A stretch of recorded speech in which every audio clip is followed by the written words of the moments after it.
Bonjour à tous, je m'appelle George Castaneda et aujourd'hui je vais vous parler d'une thématique très spéciale qui concerne toutes ces personnes qui sont en train de enseigner le français en tant que langue étrangère.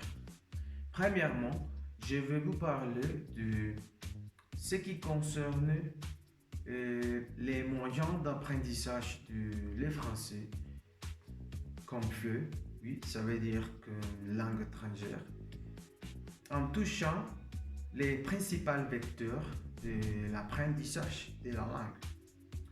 Ensuite, l'état des lieux et l'évolution de la même.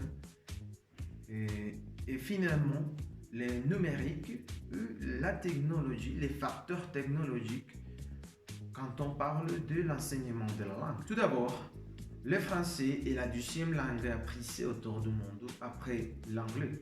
Cependant, par exemple en Europe, il existe une tendance à apprendre l'allemand avant le français comme langue étrangère. Mais pourquoi cette situation se présente? On va dire que quand on parle de l'enseignement ou l'apprentissage d'une langue étrangère, c'était nécessaire de réfléchir, de considérer la motivation et l'objectif de l'apprendre. Il y a trois raisons principales pour lesquelles un apprenant peut apprendre. La première, c'était les facteurs attirants ou l'amour pour la langue, oui, de l'apprenant vers la langue. Le deuxième, c'était les développements professionnels que la langue peut apporter au curriculum vitae de cet apprenant.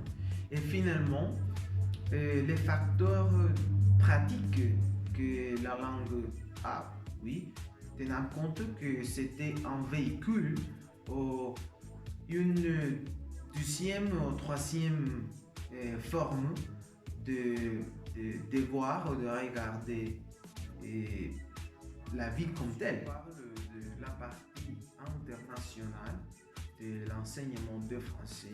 On trouve les alliances et les instituts de français dans lesquels les apprenants trouvent un point d'accès à la langue avec matériel authentique et sur lequel peuvent s'appuyer dans l'apprentissage de la langue.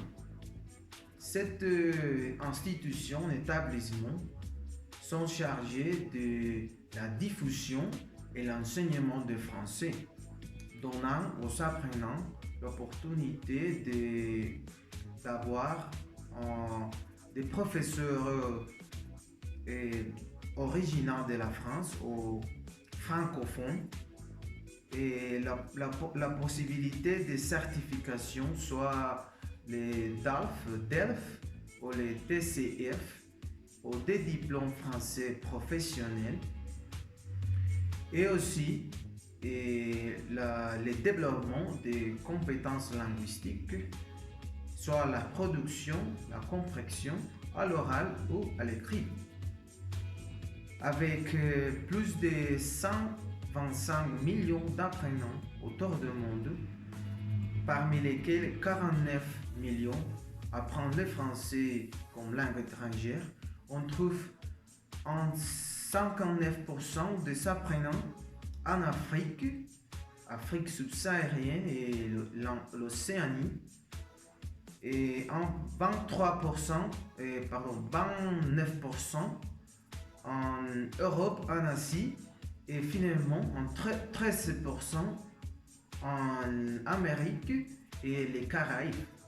On voit une évolution et une augmentation des apprenants en tant que langue étrangère dans 7% autour de nos jours. L'usage des TIC, ça veut dire les technologies informatiques et des communications, représente un avantage immesurable dans l'apprentissage et l'enseignement d'une langue étrangère.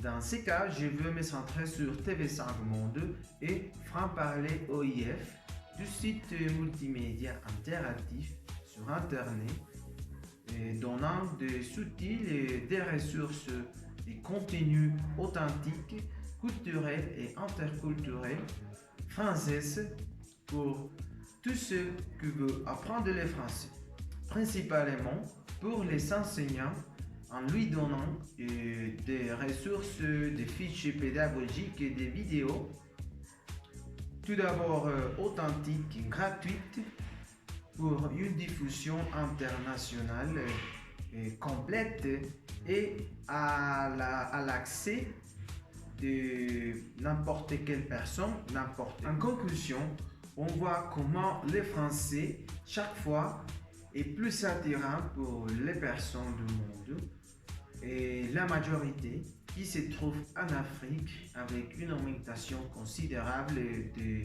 franco-parlants et de certaines façons avec l'évolution technologique, le français, n'importe quelle langue, est plus facile d'apprendre grâce à les outils et les ressources que l'Internet nous donne à les apprenants.